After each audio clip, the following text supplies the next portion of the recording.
Hello, everybody, and welcome to Tuesday. I hope you read the parable of the Good Samaritan and read the words that I had to say about it. You know, this is a very interesting story that Jesus is telling, and he's trying to help us understand how we're supposed to love each other and who is supposed to love each other. And the answer to that is we're all supposed to love each other. We're all supposed to love our neighbors just as we love ourselves. And we talked about that yesterday, how there's different groups in our circle, and how it doesn't matter what group the person is in, we're supposed to love them. But today's parable kind of turns that around a little bit, and Jesus is holding up an example of somebody loving somebody, so from the outside into the inside. So he's showing a Samaritan who would be, if this is the middle of the circle, the Samaritan to a Jewish person would be way out here, and the Jew would have a hard time loving the Samaritan, but as well the Samaritan would have a hard time loving the Jew.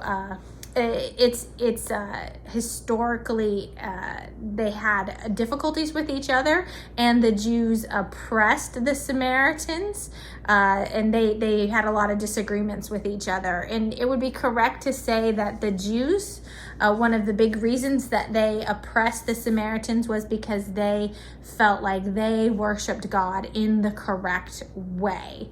And so the Samaritans didn't worship God in the same way, and so that made the Jews feel better than them, and it also helped the Jews to have a reason to oppress them and to not love them the way they were supposed to love them.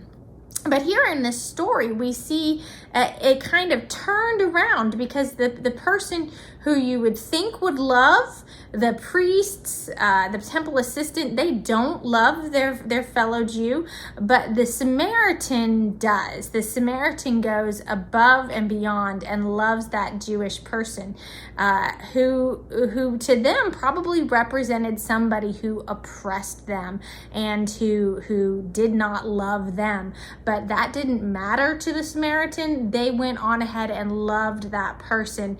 And Jesus is saying that's what it means to love our neighbors. It means not just to love the people who are like us, the people who we like, the people who have been nice to us, but to also love the people who are mean to us, the people who oppress us, the people who treat us the wrong way, and that's a difficult thing for everybody to wrap their minds around, because it's easy, again, for us to think about loving somebody who's nice to us or we have a relationship with. It's a lot harder for us to think about loving somebody who is outside of our circle, but also loving somebody who's outside of our circle who we feel has done wrong to us, and maybe not just wrong, but systematic wrong to us.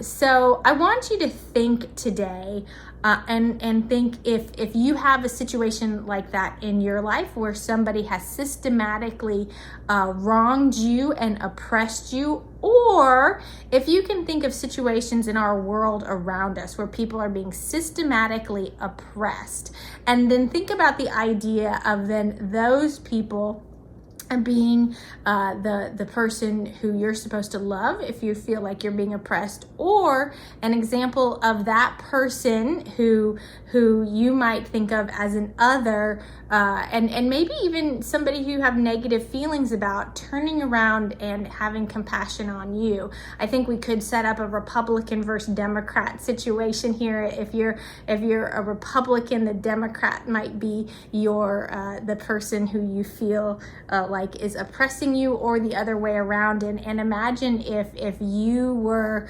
sick and the person who helped you was that person of the other political party, and they showed this great love and compassion towards you, and that we're supposed to do that with everybody, that it doesn't matter who they are, it doesn't matter what their religion is. It doesn't matter what their political party is. It doesn't matter what the color of their skin is. We're supposed to love everybody the same way, and that's what Jesus is telling us in this parable. So spend some time thinking about that today, and just how radical that type of love is, and how difficult that is, but that's the bar that Jesus sets for us. Jesus says, now go and do likewise. And so think about that today. And I won't be with you tomorrow, but I will see you on Thursday. You'll see either Pastor Jim or Loida tomorrow.